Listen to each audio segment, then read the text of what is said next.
What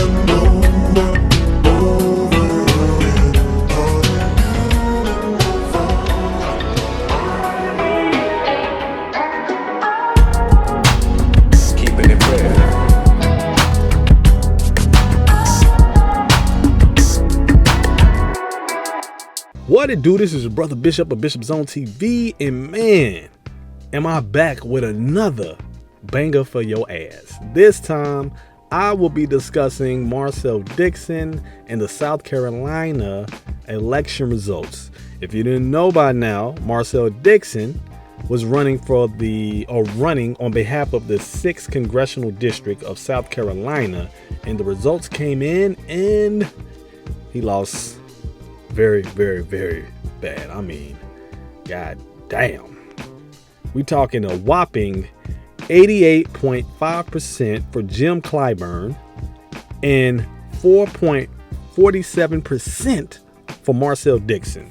There was also a politician with the last name of Addison that came in second with 7.48%. Yes, Marcel Dixon, FBA's champion, came in third place. If you don't come in first, then you're last, and he was definitely last on this list. Now, I am not bragging about him losing, yet I am not one of these people who are gonna come on here and say, well, if he lost, then we all lost. No. The beat goes on. Marcel Dixon, unfortunately, committed political suicide before he even gained momentum. And I'm not here to tear down, I'm not here to laugh or gloat about it, but I'm here to talk about why he lost. Because there's a lesson learned for any person, especially those who identify as FBA or ADOS. You can learn a lesson or two from this. Now, I know you won't learn a lesson because a lot of you people, I'm talking about those who identify as FBA and ADOS, are emotional reactionists. You react off emotional. Only emotions, not logic. You don't want to play the game. You just want to spout emotional rhetoric, emotional babble. And a lot of times that can cost you. And in Marcel Dixon's case, it cost him. Now, for the record, when I initially heard about Marcel Dixon and read upon him, saw a couple of his interviews, I actually was supportive of the brother. Matter of fact, I was so supportive of this brother that I wanted him on my show. I said, you know what? I got to find a way to get in touch with this brother because he's on a lot of people's platform that I respect. And I need to find a way to engage with this brother because, hey, he claims that he's representing us on a political scale. Now, of course, he was running on the promise, not on the promise, but he was running on the campaign of reparations. He was adamant about getting black people reparations, and he had came up with some quote unquote plans that can get us those reparations. Now, here's the problem. Brother Marcel Dixon gave the people a wish. He gave them hope. He gave them something that was not tangible. Big dream. He was a big dreamer. That is no different than Mr. Barack Obama.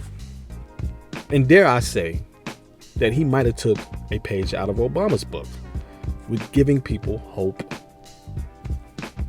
Hope and faith. Hope and belief that change can come if we just talk about reparations. Now, as a political individual, which I am not a political individual, but I know a little something about politics, you have to have something tangible, something realistic that you can offer to the people in order for people to get behind you. Not only that, but when you are a political individual that identifies as a Democrat, you have to work within the structure, the democratic structure. Reparations, by and large, is not a part of the democratic structure. It's just not. Even though I broke down that some of these democratic cities and democratic politicians are offering quote unquote reparations. And what I mean by offering, I mean that they're they are suggesting to study reparations. They're not actually offering anything tangible. But here, Marcel Dixon, from a state that greatly benefited from slavery, spoke highly about reparations. Initially, he spoke about reparations. Then at some point in his campaign, he started to deteriorate into niggerdom. He started pandering to people who are not politically activists. They are not politically invested. They are what I would call armchair politicians.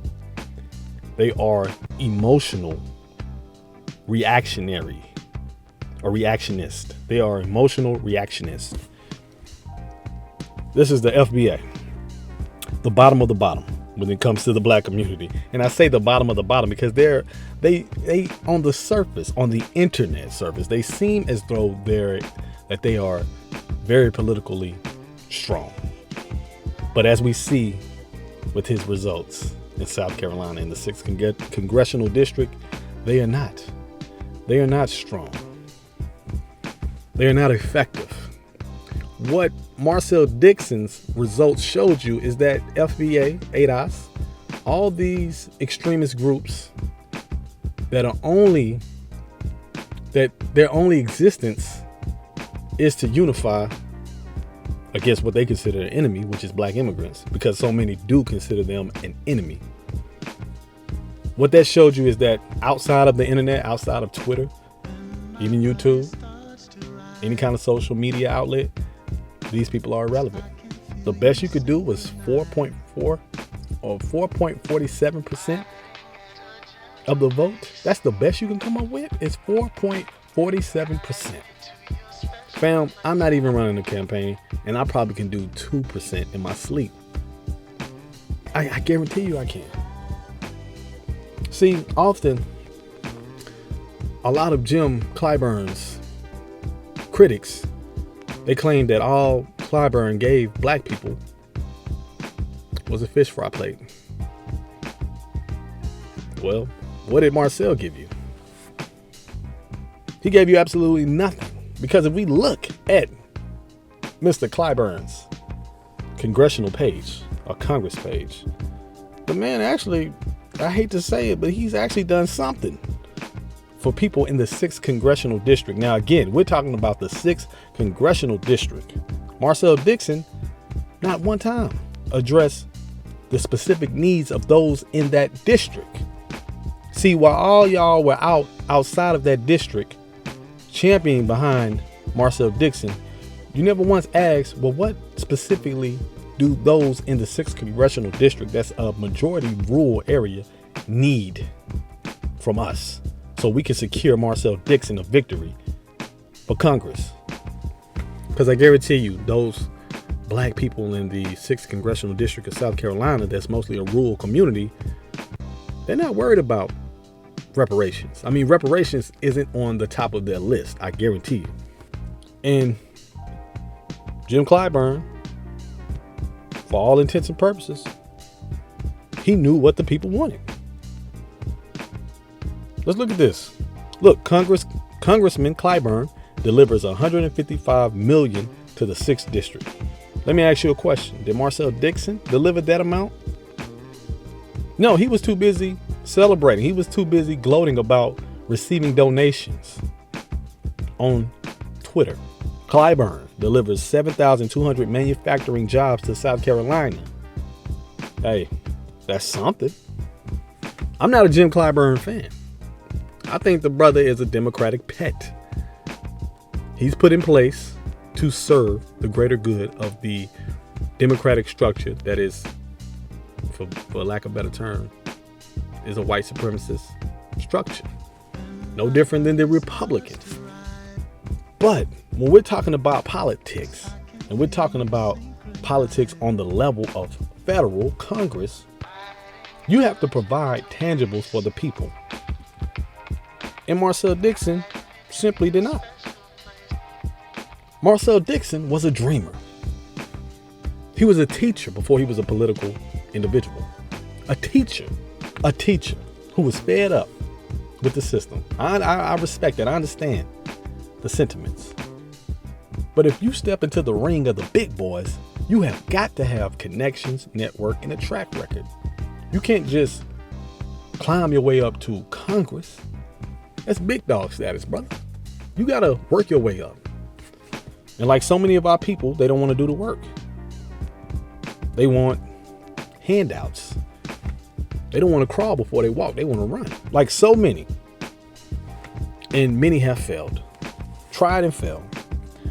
The desperation to get behind Dixon shows the political immaturity in the black community. Even if it shows on the opposite side, those who overwhelmingly voted for Clyburn, the same type of political immaturity. Marcel Dixon, how can you get behind someone who has no political history? That's not how politics works. This man had no political organization history. I read somewhere that he was an activist. But when I look on his page, it doesn't really say that. It just says, look, he's a Gullah Geechee brother. And he's passionate. Who the hell wrote his shit? My wife can write your shit better than that. Like whoever wrote his page to convince the people to vote for him could have did a better job. Like I said, you could have hired my wife. My wife, you know, she does. I'm gonna plug her real quick. She does really good work for entrepreneurs, political figures, whatever you need. She can write it up for you. Does a really good job of convincing people that you're someone special. Not saying that he isn't someone special, but 4% is not special. Marcel Dixon ran a campaign on reparations. He ran a campaign on reparations. That's a failed campaign. Literally, look on his page. He really has nothing else besides reparations. I mean, it was so elementary that I started to question if this brother was for real. I started to question if he only wanted donation money to go to DC. If he just wanted a free trip to DC. Again, he was bragging about it on Twitter. I'm just saying, what serious political individual would actually go on record publicly to brag about donations while exhibiting xenophobic behavior? We're going to get to that.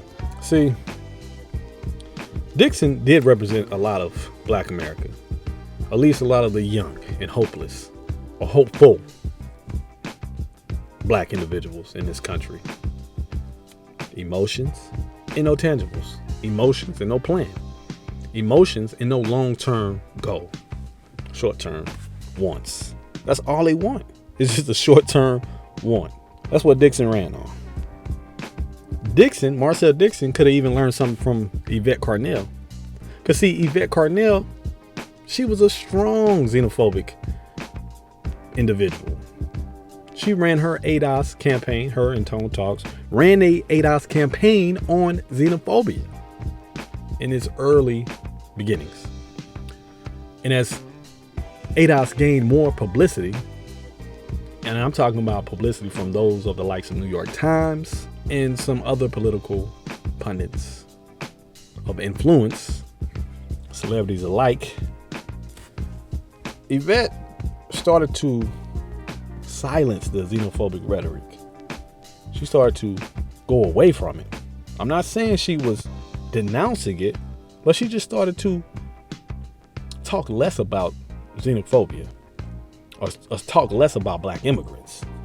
And it became more about ADOS, American Descendants of Slave, which I think the acronym, the meaning, the origin is laughable, it's comical, it's coonish. However, if she would have just opened with that, her and Tone Talks, they would have just left the Black immigrant rhetoric, the xenophobic behavior, the attitudes out of that ADOS campaign, I could get behind that. But she waited too late. And as you see now with Yvette, her shining star has dimmered into the abyss, into the black hole, into the Pan-African hole. Nah. But even she realized. So if she realized it, if Tone Talks realized it, if I realized it, how come Marcel Dixon didn't realize it? 4%.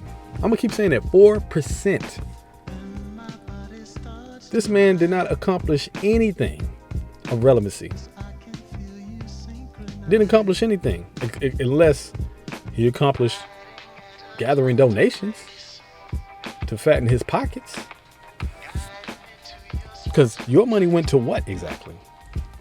See, Marcel Dixon started getting on his high horse. Again, he started getting into degenerate waters and started criticizing Pan-Africanism, black nationalist perspectives. See, I can name you at least one off the top of my head of one Pan-Africanist. One Pan-Africanist that succeeded in his political career. That was Chokwe Lumumba of Jackson, Mississippi, the mayor, the short-lived mayor of Jackson, Mississippi, who passed away, unfortunately, in his short tenure as a mayor of Jackson, Mississippi, and was replaced by his son, who I would assume is also Pan-Africanist. Now, for the record, Chokwe, Mr. Lumumba, did not run on a Pan-Africanist campaign. But see, his teachings, his ideologies, his Pan-Africanist ideals helped strengthen him in ways where he was able to maneuver through the political structure and not lose himself. I'm not saying that's the case with everybody, but Lumumba was able to succeed, and not only succeed, but in his short time as a mayor of Jackson, Mississippi, was able to get things accomplished without losing his Pan-Africanist ideology. In many ways, he understood that, look, things that I want for the people, which is self-determination. Pan-Africanism is about self-determination. That's one of the foundations of Pan-Africanism, is self-determination away from a white political system, a white structural system, white supremacist system. And in many ways, he was able to accomplish certain things that benefited the black community in Jackson, Mississippi. Explain to me how Marcel Dixon can benefit the black people in the 6th Congressional District in ways that in ways that Jim Clyburn couldn't.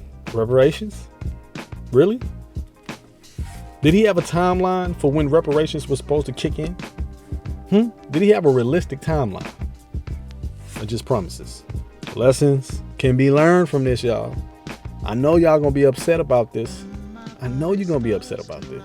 But again, all that talk, all that hoorah led to what? Now, is he gonna go back to teaching? And by the way, if this man is a teacher or was a teacher, how are you a teacher and you are coming with the xenophobic attitudes and behaviors? Do you exhibit that type of attitude in the classrooms? I would hate to have a teacher, or I would hate to be a parent of a student who has a teacher that is openly xenophobic. I know he claims he's not, but when you start sounding like Tariq Nasheed, and I can't think of nothing but. This man even went on Facebook or whatever social media outlet and claimed to ask a student about his black immigrant parents. This man went up to a student of his and asked his black immigrant parents, or asked him, why doesn't your black immigrant parents talk about this, that, and third pertaining to black Americans?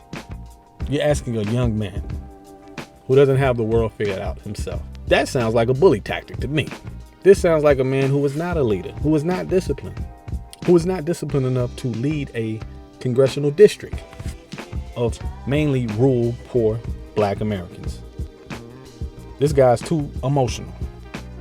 And now that he's failed at providing a substantial plan for black America, what's next? The reparations thing didn't work. Pandering to the FDA and ADOS didn't work. What's next? Maybe it's LGBTQ plus. I doubt that'll work. Marcel Dixon, I'm not excited that you lost. I'm not happy that you lost. Frankly, I feel no kind of way about your loss. But hopefully, next go around, because I think you'll still try to put on a show the next go around. And I'm not calling you a scammer. I just think you were just too much of an idealist, a wishful thinker, a big dreamer. that had no concrete plan beyond reparations. But next time, hopefully, you would do more work. You would get more serious about your objectives and expand your talking points.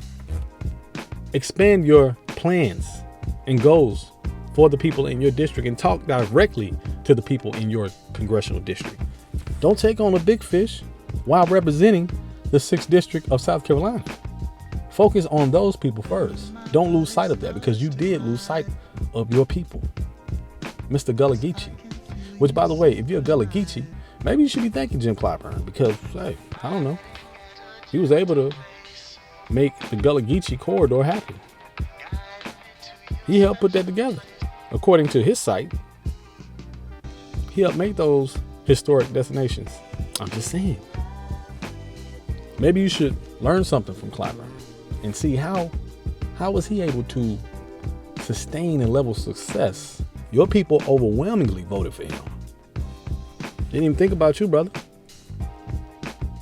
I think you had, 2,000 plus votes? That might have been your family, extended friends.